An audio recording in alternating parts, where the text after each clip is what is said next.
From Daily Forex, this is Chris taking a look at the US dollar against the Indian rupee. The US dollar has been a bit noisy against the Indian rupee during the trading session on Wednesday as we have started to form a little bit of an inside candlestick.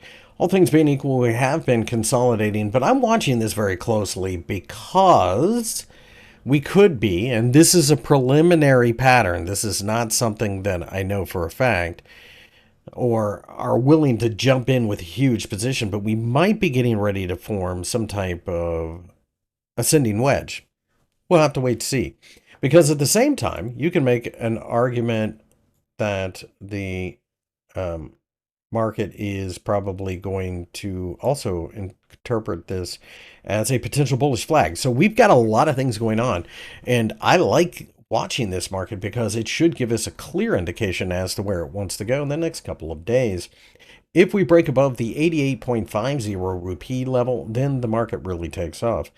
If the market pulls back and starts falling, perhaps even below the last couple of candlesticks, somewhere around the 88 rupee, then a pullback towards the 50-day EMA makes a certain amount of sense. The question here is, are there a lot of concerns around the world about global growth? I think there are, and because of that, I think a pullback could happen, but I think it's short-lived.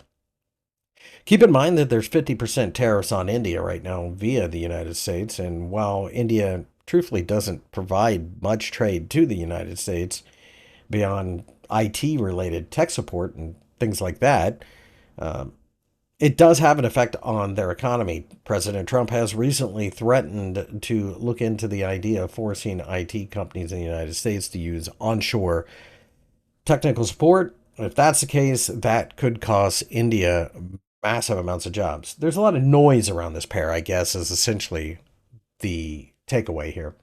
With that being said, watch 88.50. Above there is very bullish. A pullback and a breakdown below the 88 level could be a temporary pullback, but I think you have buyers underneath willing to get involved. It's really not until we break down below the 50-day EMA or maybe even the 87 rupee level that I would become aggressively short. Furthermore, you would have to see the US dollar get clobbered against other currencies as well.